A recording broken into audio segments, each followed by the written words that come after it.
todos. Estamos agora indo para o nosso episódio 10 da série Arte e Cognição. E eu estou muito feliz porque nós vamos fazer sempre séries em 10 episódios em geral, e eu estou finalizando essa série. Este hoje é o último vídeo, o último momento que vocês vão estar comigo desta série. E eu não poderia deixar de homenagear a arte e a cognição nos trabalhos com o envelhecimento. Então, todo o meu trabalho ligado ao envelhecimento tem uma história muito, muito antiga. E é muito especial para mim falar isso para vocês agora. Quando eu era criança, eu visitava idosos com a minha mãe, visitando pessoas que estavam doentes. E essa semente, esta mãe maravilhosa que eu tive e que está no meu coração, ela deixou em mim.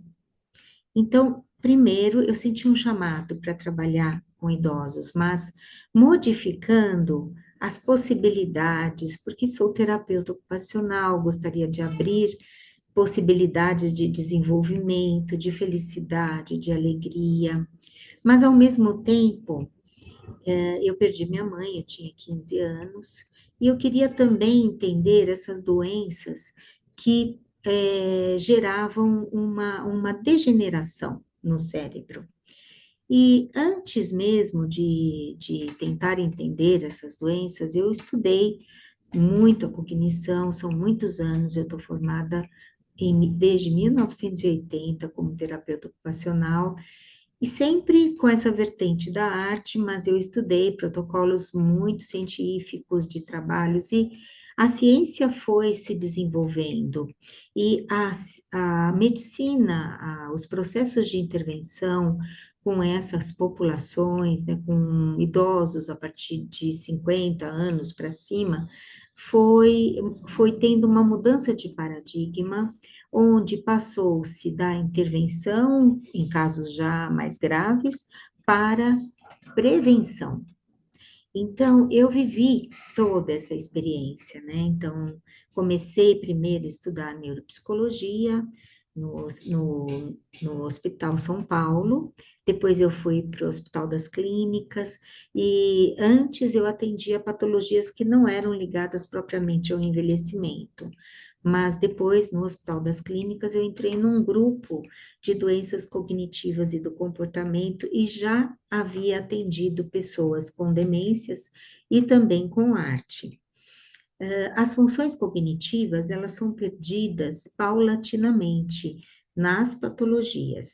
E no envelhecimento normal, é muito natural uma perda atencional, nós fazermos coisas que, do ponto de vista automático, podem ser perdidas do ponto de vista, assim, de relevância, então a gente não lembra que fez, isso é natural. Há uma diminuição da memória verbal, do vocabulário, pequena, mas há principalmente nomes. Então, existem alguns distúrbios que vão acontecendo num cérebro em envelhecimento. Mas Kandel, o grande cientista, neurocientista, que trouxe uma mudança também muito grande de paradigma na questão do cérebro, que o cérebro é capaz de aprender mesmo em fases bem avançadas da vida, no envelhecimento, desde que ele tenha uma veia motivacional, uma alegria de viver, uma vontade de descobrir,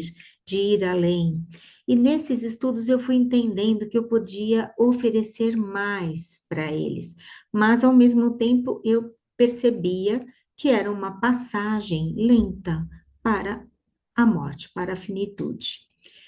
Porque as perdas acontecem paulatinamente.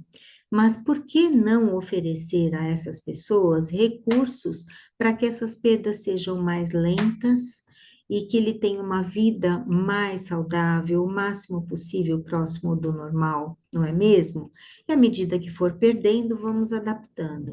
Então, o trabalho da terapia ocupacional, eu como terapeuta ocupacional, ele cursou por esse caminho.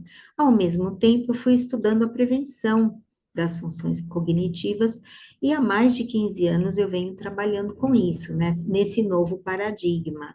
Hoje eu tenho 3 grupos, 4 grupos, aliás, de oficinas cognitivas, e eu tenho um grupo que está comigo há 10 anos, e eu estou sempre inovando, criando, e eu percebi mesmo com os meus cabelos brancos, que eu já estou com quase 70 anos, o quanto o meu cérebro se desenvolveu criando recursos variados de possibilidades de exercícios, ou até de trabalhar com a criatividade na arte, o quanto essas pessoas se mantinham bem.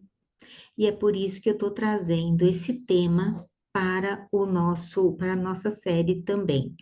Eu pretendo criar uma série só sobre envelhecimento. E também, no meu Instituto Cris Anauat, nós teremos um curso específico para idosos, apesar de que essa abordagem de forma bem profunda, ela está como um dos módulos da formação em neurociência aplicada à emoção e às práticas artísticas, que está no Instituto Cris Anauat, pelo Hotmart. Mas eu pretendo também oferecer este curso separadamente, porque muitas pessoas já podem ter a base também da cognição humana e também, muitas vezes, da arte, podem ser arte-terapeutas ou pessoas que já trabalham com arte. Então, eu decidi dar seguimento e a minha prática com idosos, ela veio, então, começa lá atrás da mãe, depois da morte dela, eu fui atrás de me tornar terapeuta também para estudar mais essa ciência do cérebro, principalmente neurologia, e estive em centros, no Hospital das Clínicas, além desse grupo que eu trabalhei, antes eu trabalhava em setores atendendo pessoas com quadros neurológicos no serviço de reabilitação do Hospital das Clínicas. Foi o meu segundo emprego. E eu tive experiências muito boas, mas as maiores experiências com pessoas com patologias vieram da arte e da música, e de todos os processos expressivos que traziam a liberação da essência dessas pessoas, como se elas tivessem isso guardado desde criança e nunca puderam manifestar. Então, nos nossos trabalhos, essas coisas vinham espontaneamente, e a partir disso, a gente trazia alegria para essas perdas tão grandes. E, ao mesmo tempo, a prevenção do envelhecimento acontecia nessas oficinas onde eu trabalhei cada dia mais com memória, atenção, linguagem, funções visoespaciais, construcionais, executivas, enfim, todas essas funções em todos os tipos de memória, mas usando bastante a criatividade, porque eu percebi que era a criatividade que dava um salto grande aí no desempenho dessas pessoas, né, na melhora, na prevenção dessas pessoas. Então, quando eu voltei da Inglaterra, que eu fui estudar reabilitação neuropsicológica na Inglaterra, eu já comecei a atuar com esses idosos e montei o espaço Viver com Arte. E esse espaço, ele durou por muitos anos, até a pandemia, aonde eu tive que fechá-lo, e agora eu trago para as pessoas, para os profissionais, toda essa experiência, porque eu tenho obrigação de passar, não posso guardar para mim essa experiência. Então, a neuropsicologia foi uma base, a minha capacidade de trabalhar com arte como intervenção foi outra base, mas o entendimento do ponto de vista espiritual da finitude humana também foi outra base, trazendo, sim, a ciência moderna dos estudos do cérebro, da questão motivacional, da questão do prazer, dos novos propósitos para esses idosos que não têm problemas cognitivos. Então, eu desenvolvi muito e agora eu vou passar para vocês alguns exemplos do tempo que eu estava trabalhando no Espaço Viver com Arte, que eu montei esse vídeo, que é muito querido para mim, porque tem obras de muitas pessoas com demências. E na prevenção, eu trabalho com mandalas. E esse trabalho também tem sido maravilhoso, porque gera flexibilidade mental, é, o estímulo às funções visoconstrucionais e funções executivas de planejamento e aumento do foco atencional. Então, as pessoas com quem eu trabalho realizam mandalas para casa. E nas vivências das aulas, eu trabalho fortemente todas essas funções cognitivas, buscando trazer a criatividade, tá bom? Então, agora eu vou passar para vocês compartilhar o vídeo que foi do tempo do Espaço Viver com Arte, finalizando essa série com essa homenagem a essas pessoas que não estão, talvez algumas mais comigo aqui no nosso mundo, talvez já estão no mundo espiritual, e eu dedico a elas todo o meu aprendizado que eu recebi dessa experiência que eles me deram, a oportunidade de desenvolver, e eu desejo que eles estejam muito bem e envio a eles a minha gratidão. Então vamos lá. Olá! Os grupos de arte do Espaço Viver com Arte para idosos com problemas cognitivos são o carro-chefe do espaço, envolvendo a arte de cuidar através da arte. As atividades expressivas de múltiplas formas são facilitadoras do desenvolvimento. Apesar das desvantagens e desequilíbrios, elas têm grande poder de reorganização e prevenção no avanço dos quadros demenciais e devem ser coadjuvantes desde o início, mesmo com as atividades de estimulação cognitiva, inclusive porque elas mesmas possibilitam estímulos cognitivos. Além disso, estimulam muito a criatividade, ativando redes sinápticas de alta motivação e proporcionam assim o contato com a beleza. Esta beleza vem para transformar a tristeza através da arte.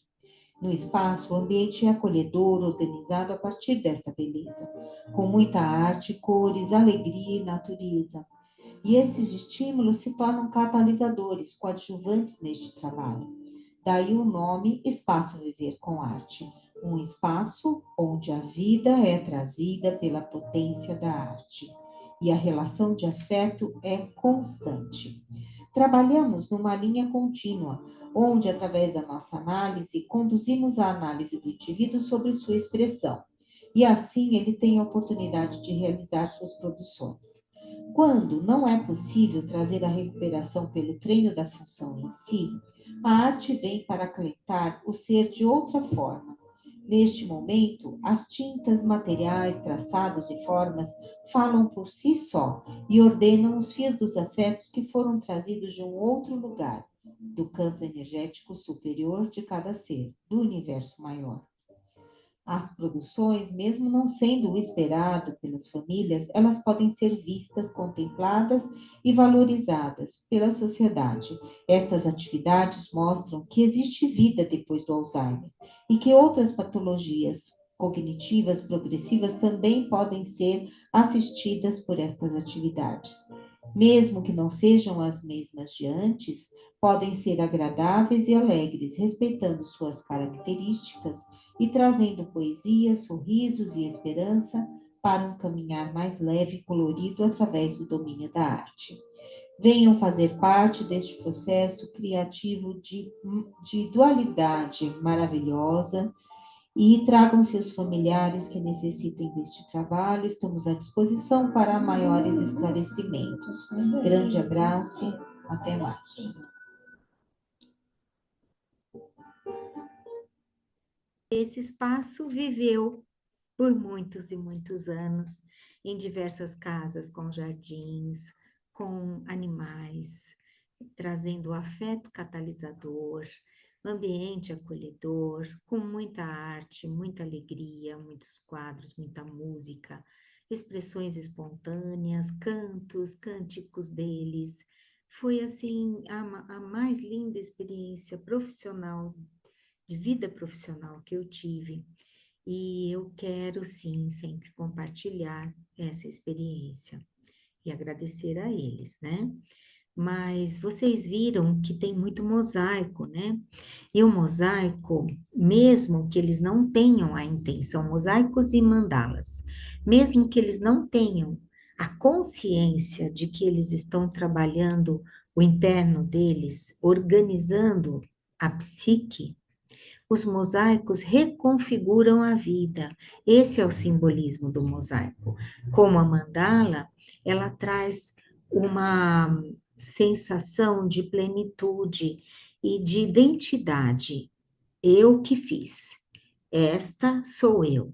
Eu me reconheço a partir do que eu faço.